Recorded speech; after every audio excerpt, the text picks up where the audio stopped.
Good day, everybody. My name is Samuel Kankodongo. Today, we are privileged to have Mr. Mack Mohale, who's the CEO of 20 Division Football Club and once was also a professional footballer. So stay tuned on International African Net to find out more.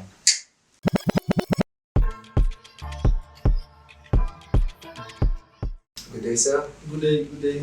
How are you today? I'm good, and you? We are privileged to have you today in our studio.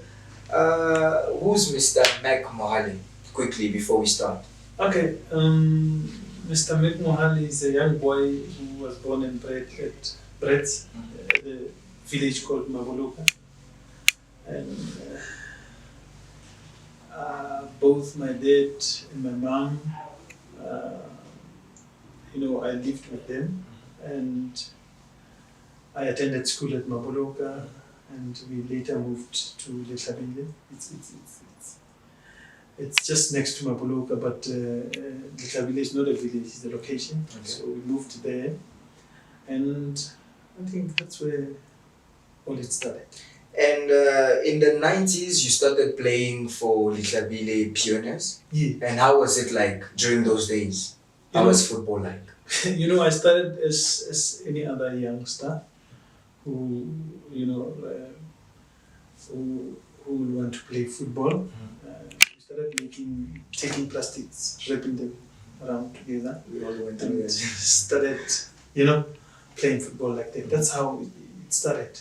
And one of the good days, it happened that when I was playing inside. And then one of our players got injured because we were playing a 50 cent match. Then I said, no, let me go to the pools.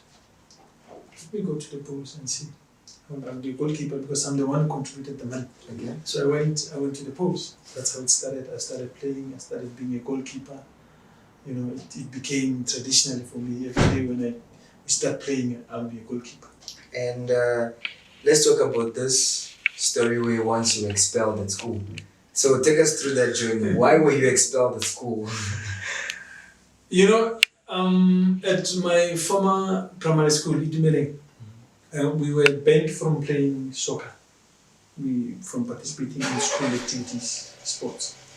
And in the other school called Molevani, they were competing. There was a cup. It was a school association cup. It was called Milk Cup by then. Milk Cup, yeah. So they were playing Milk Cup, and we were not playing. And the teacher from the other school, Kate, approached me and said, "Hey, can you come and help us? We're going to play, and it's a knockout game. Once we win those two games, we qualify for the nationals in Durban." And I went. We went and played.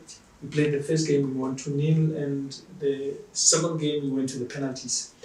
I managed to save 2 penalties, then we won.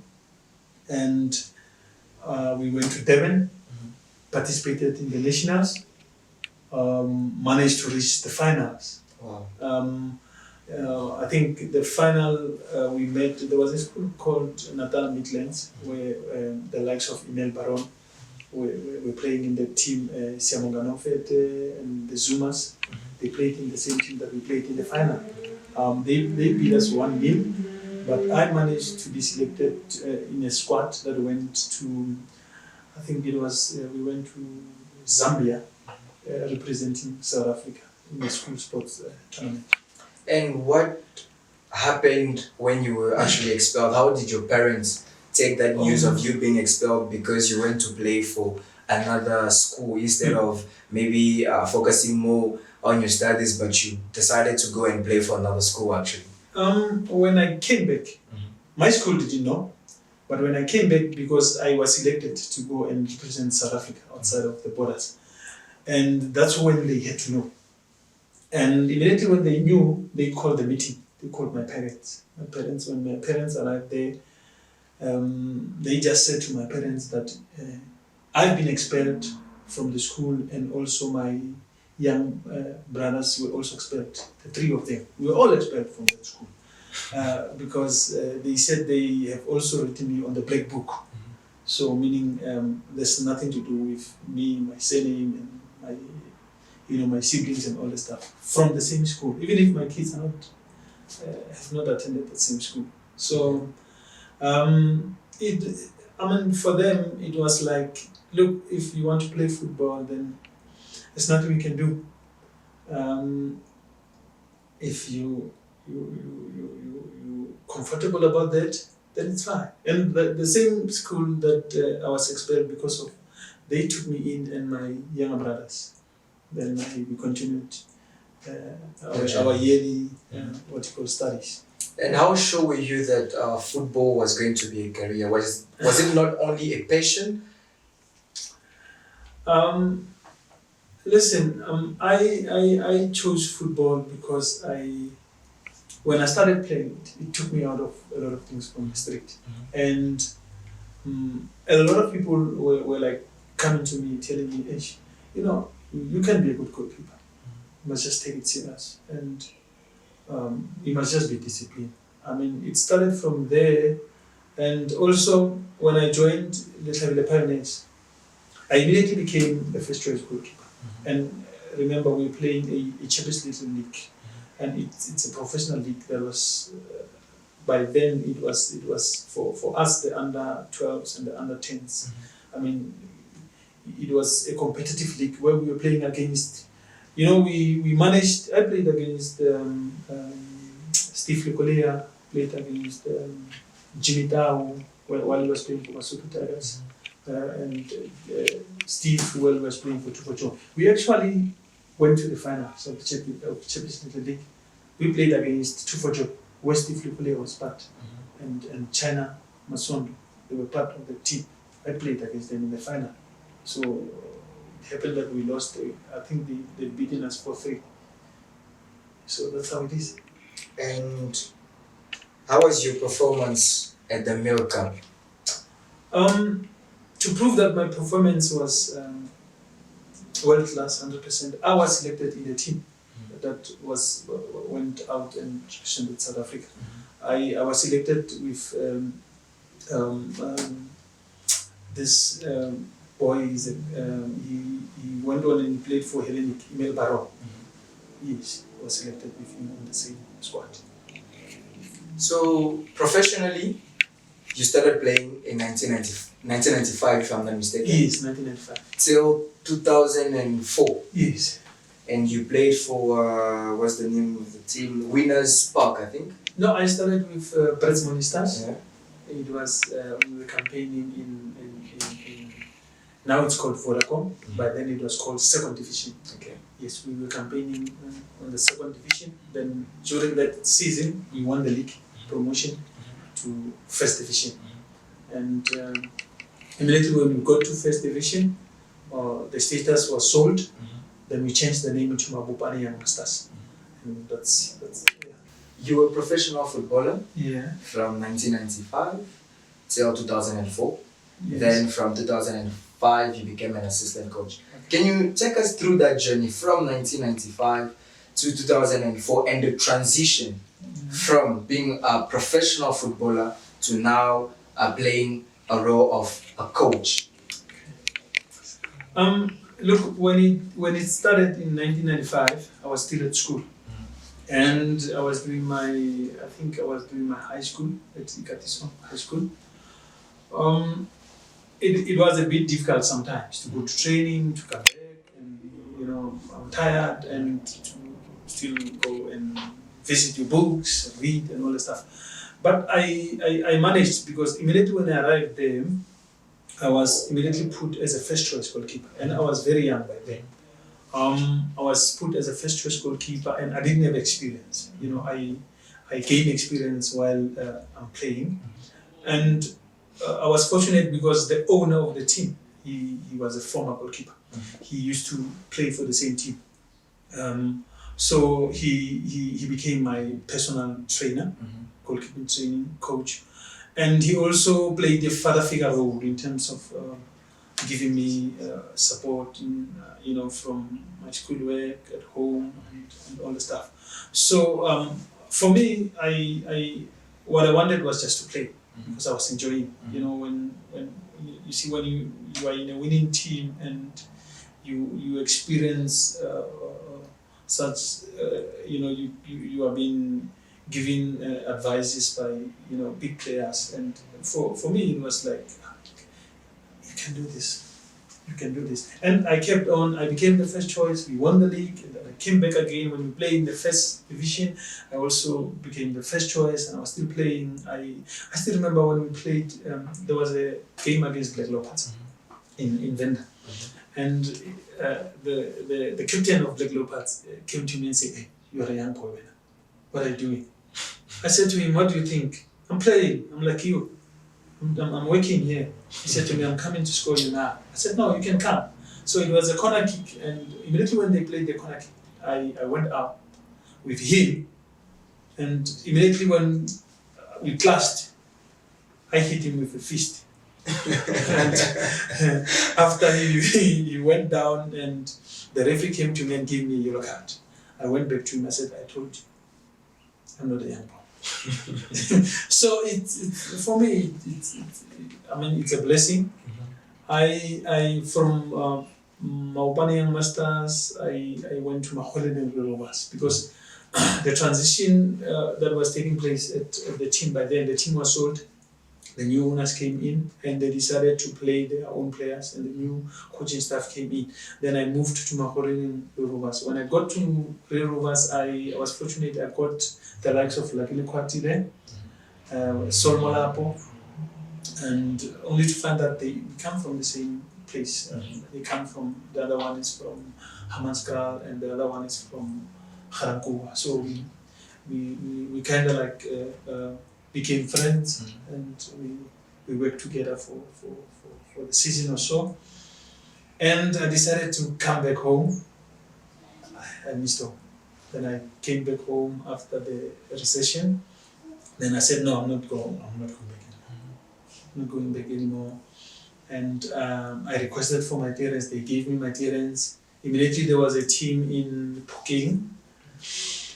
Remember when they built the stadium for the World Cup. So immediately when they finished the construction, the chief instructed that there should be a team. They went out and they bought a second division team. Then it was called Phokeng. The coach there was Jan Malombo Lechaba. And Malombo is a friend of my cousin. They play together professionally. So my cousin took me there. I went there there's a guy called Jeff Manama. He used to play for Ria Stars and all the stuff. We went there as senior players when we signed there. We were signed personally by the chief, the king of Phokeng. And we played, I think there was a time when there was this Vodacom Cup competition that is played by Chiefs, Pirates, Asante Kotoko, and all the stuff. Yeah. Ted Dumitru was the coach of Pirates by then. And it happened that Ted was at the back of the coach where I was playing. And then as I was playing, there was a penalty. Then I saved the penalty. Then he came to me and said to me, "Hey, young man, what's your name?" I told him my name. "How old are you?" I told him my age. He said to me, "You must come and see me after the game." And immediately after the game, I went to him. No, I told the coach first, Malom Jan. I said to Coach, Coach Ted wants to see me. He asked for me. He said, "No, you can go. I played for Chiefs. I played for Pirates. Maybe it's your chance to go and play for Pirates." Then I went to him. When I immediately spoke to him, he said to me, "No, we will send someone to come and pick you up during the week, just to come for a trial with us." And that's how I ended up at Pirates. Wow. Yeah. And they sent someone, fortunately enough, the person that they are sending to me is from my home place. Yeah, his brother also was playing for Pirates by then. They sent him because he knows the place, he knows me. And he came and picked me up. I went to Pirates. I think I stayed there for 3 to 2 weeks. Training, hard work, I remember the coach that was training me. It was Stefana Gagara. And we were working very hard. very hard. It was pre-season by then. My brother, it was hard. And remember, it was new, some of the things for me. But I had to adapt. I adapted immediately. They said, no, it's fine. We are keeping you. We are keeping you. We are just waiting for the chairman. He's busy with the 20, I think it was the bid that we failed to host the World Cup, the first one. The chairman was busy there. Then immediately I said, Coach Palacios came to me and said, no, you cannot just sit like this. You need to register as a reserve player so that you must also earn your own salary and you must also play. Because for you to get a chance to compete at the first team, you need to play. You need to prove yourself. And when I got there, in the goalkeeping department, we had Grant Johnson from the then defunct Managers. We had William Opara, we had Tabang Stemer, and there was the guy called Calabas, and there was also a guy from, I think he was from Ghana, that guy, and there was Sandile. And I came after Sandile on the picking, and I said, no, when will I start playing here? Jesus, it can't be. I asked for a loan. Because, as a youngster, you become frustrated when I asked for a loan, and they said, no, go and play for Yegoyes. It's our reserve team. Go and play for it. Firstly, it was called Ama Tuesday. Yes, I played for Ama Tuesday with the likes of Rodney Betlele, Buford Chabalala, and Gifty Liremi, I played Cheese Boy. They were young boys, but they were very versatile to us. We played with them, because they were also playing at Yegoyes. And it was, we won the castle, because we were campaigning in the castle. We won the castle, we went to the playoffs, and we won the overall winners. Then we won promotion, we took Yegoyes to second division, the Pirates team. It was called Yegoyes by then. And after that, they gave me a loan. I went to El Dorado Old Nation, because one of the head coaches from at Old Nation was from Pirates, Jerobian Kurt. So he requested for me, said, no, can you give me a Mack on loan? I need to use him, otherwise you won't get promotion. I went for a season at El Dorado Old Nations. I played all the games. I think I played, let me see, when I arrived there, they've already played 5 games. And there was a guy called Oscar Mohale, he was from Ajax. I was competing with him. And the other one, it was Sandile Shahani. When they arrived, I immediately became the first choice. I think I played around 20 games. And after 20 games, they requested me back from Pirates. I went back to Pirates. And when I arrived there, I was angry. I packed my bags, went home. Locked my... Why were you angry? What happened? I was still enjoying my football, my loan, because I was playing there. When you go back, they just only go back to train. Sometimes you don't get a chance to train with the first team. You will train with the reserve team. And also, on the Tuesdays, play with the first team, and the coach doesn't have enough time to have a look at you guys, all of you, he's concentrating on him winning the coming weekend, and the other side, you want to play, you want to win home. All my stuff, lock the flat, keep the keys. So they thought I'm still in Joburg. Palacios thought I'm still in Joburg. So someone, when they went to training, Palacios asked, where's Mick? Then someone told him, no, that guy is gone a long time ago. I was relaxing, sleeping, then my phone rings. Then when I checked my phone, it was Acosto. It was written Acosto. Then I picked my phone. He said to me, Mack, where are you? I said, I'm at home. What are you doing? Are you not supposed to be working? I said, no, I don't think I'm working anymore. I was working. You called me back and I don't know what I'm doing. He said, no. Tomorrow, you must be here in Joburg. You are going to Free State Stars. There will be a car coming to pick you up. You are going to Free State Stars. I said, to do what? He said, no, you are going to play there. They have requested you on loan. I thought he was joking. In the morning, I just relaxed, switch off my phone. In the evening, I saw a car parked in front of my gate. Hey, man, we're coming to pick you up. We're going to Free State. Yes, your loan clearance, everything from Paris. I said, huh? What now? Where am I going to stay? My salary is... No, everything is fixed. It's inside the envelope. Even if I sign one fee. Yeah? I said, no. I went in, sit with my parents, explained to them.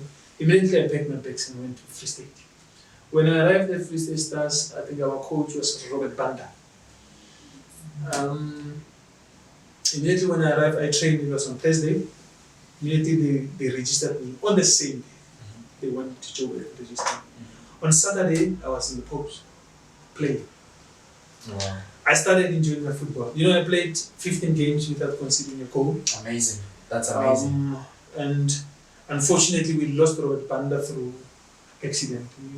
There was a day when we came back from training from Bethlehem because we were training at Bethlehem. So he left us before with, there was the other coach, I forgot his name, but he's also from Zambia. On our way back, we saw, emergency cars just passing us, driving at high speed. We said, no, there's an accident. But we didn't realize or we didn't know that it's our coach. When we arrived there, Jesus, when we saw the car, we said, no, that's our coach. Then he passed away on the very same accident, and I think also the assistant coach also passed away. It was sad, very sad. And we were joined by Coach Trot Molotov immediately when he arrived because I'm from Pretoria and he could hear from the language, you know. He said, no, man, when you were the homeboy, you're from Pretoria. I said, no, I'm from Pretoria. And when I started explaining to him where I come from and all that stuff, fortunately enough, he knows my surroundings, he knows some of the guys, he went to school with them. Then, you know, that's where the hard work started more. Because everyone had to prove himself. Of course. There was a guy from Kenya, a goalkeeper from Kenya, and there was other boy from Bethlehem, Bongani. And they were taller than me, all of them. But I kept my cool. I kept my cool, became the first choice until I got injured. I think we were training one of the good days. There's a guy called Pesima Kweba. He used to play for Chiefs. He was also playing with us. I don't know what was his thought, you know. There was a true ball, I came out. Immediately I won the ball, then he came on a leg tackle, then he broke my ankle and was out. I was out for the season and I came back to Joburg for my rehabilitation and all the stuff, and then after I wanted to go back to Free State. Trot was already gone. And Ray Barrett was back at Free State Stars because I left him at Pirates. Yeah. Immediately when I arrived there, I was told that no, we're not going to use you for this season. You can go back to Pirates. Yeah. I went back to Pirates. Immediately when I arrived there, I decided to go out. And I asked for my clearance. I went and joined Winners in Sishim. I played at Winners Park and enjoyed my football there. Also, I got injured.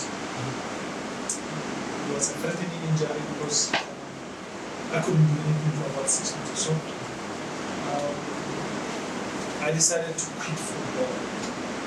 Immediately when I quit football, when I arrived home, there was a team called Northwest Shining Stars. It was owned by Dr. Toko. They hired Humphrey Story, who used to be a coach at REALS Stars and also played in Napoleon Rovers. You know, became friends there when I met him at that side. Then he asked for me, he said, no, there's a guy that comes from this side, I know him, he used to play football. I need him to become my assistant coach. I couldn't be an assistant coach. And that's how it started as a coaching career. We worked there together for the whole season. We came Division 2, and he decided to go back home. And I said to him, because you're going home, and the people here at home, they don't appreciate what the local guys are doing. I'd rather quit football for now and look for a job so that I should be able to take care of my family and all the stuff. And fortunate enough, I got employment. That's when I had the chance and the privilege of getting married to my wife, And immediately, when I was just relaxing, came the doctor, Dr. Robert Nguyen. He said, "Hey, my brother, can you help me? Robert, we just won promotion from Super League to Newcastle. Can you come and help me? I need you to build me a team, a very strong team. I need to win the league." I said, "Okay, it's fine. Let me take my chances." Then I went there, built a strong team. Fortunately enough, the players were good. The team were very good players. So we trained, I took them for pre-season. After the pre-season, when the league resumes, we started playing, started winning games. And on our 13th or our 14th game, the chairman approached me again. He said, "Coach, can I buy a status for the status?" I said, "Yeah, you can." He said, "Will you make sure that you've got a very strong team?" I said, "No, don't worry. Just buy the team and I'll see what I can do. Come on for play." 2 weeks, 3 weeks, he came back to me. He said, "No, I've got a team that I've had a selling in Northwest, and I've given them my offer. They've accepted. I think on Wednesday the deal will be done. I'll send you everything." On Wednesday he sent me all the documentation and everything. The deal was done. We bought.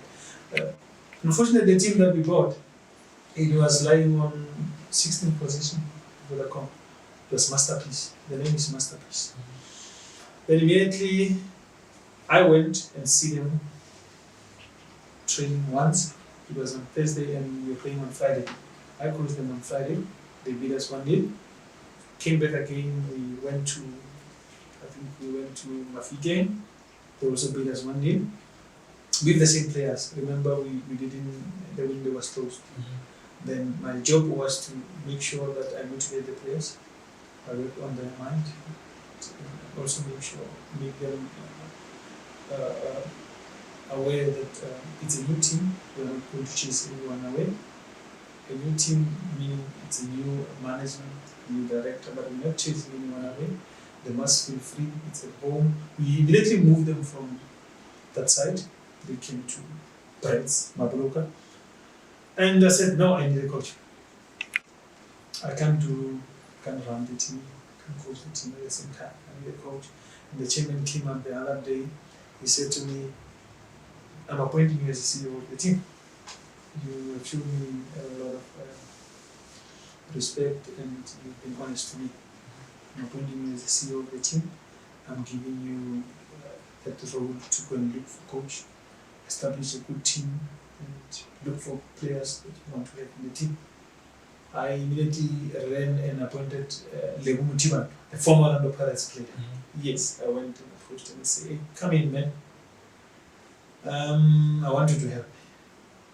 Here's a team, it's lying on 16th position, and we need to save the status. What do we do?" He said to me, "Do we have players?" I said, "The team is good players. Unless if you want to add your own players in the team." He said, "No, let me see the team." He came and assessed the team, and he said, "No, the team is good. Let me just add a few players." We started playing. I think we played 13 games. We won 11 games and we drew 2 games. That's how we saved the team. It's amazing. Yes, and immediately on the other side, our SAB team was on top of the league. And when lockdown came in, we were still on top. And when SAFA decided that all the teams that are occupying pole positions to qualify for playoffs and all the stuff, we were one of those teams. We went and played our first playoff games, the regional ones. We won them 2-0, and we went to the provincial. When I arrived there with my boys, every stage, each and every player when he reaches a certain stage, he's got goosebumps. And I think for our boys, the stage was too big, and also the refereeing standard, it was not up to scratch, to the level where we were expecting a fair game and all the stuff. But I believe that our players, it's a lesson for them. They've learned, and up to so far, they carry that experience with them. And I told them the other day, I said to them, the only team that can beat you guys, it's yourself. Sure. Meaning, mentally, you need to be ready for each and everything that comes along. As long as you are a soccer player and you enter the field of play. And mentally, our players, I don't think they were ready. The stage was too big for them. But they went on and competed, and we were beaten the first game, we were beaten the second game. The first game we were beaten through penalties. Second game, it was a 19 minutes game, we lost, I think it's 2-1, 2-1, 2-0. But I can't complain about the referee. I strongly feel if our players had a strong mentality, we could have gone through, because you don't win games because of the referee. You win games because you need to score. Exactly. And the mentality also and counts. The mentality counts. So that's what happened, and we carried on from there. I said to them, listen, boys, in football, there will be a time when things don't go the way you have planned it, and you need to accept. You need to have a plan B. So as a CEO, do you think that you are going to go back to your coaching career, or you are going to remain in that position and maybe at the later stage become one of the best football directors?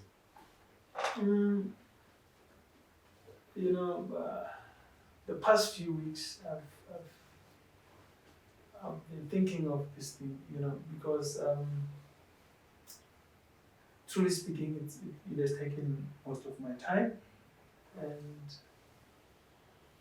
you don't spend a lot of time with your kids. You spend time away from your family. You travel a lot, and the planning, itself. Being a CEO, it's a demanding position where I think you are the driver, you are the machine. When you don't have energy, that means you don't have oil inside, and the engine cannot run. Exactly. It's been a journey that I feel football is in my blood, and ask me, am I enjoying being the CEO or the coach? I would say to you, being the CEO. How? Why?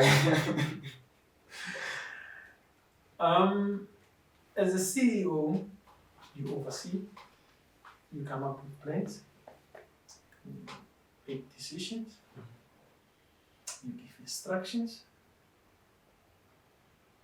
and you monitor. So all of those, it's been my daily work.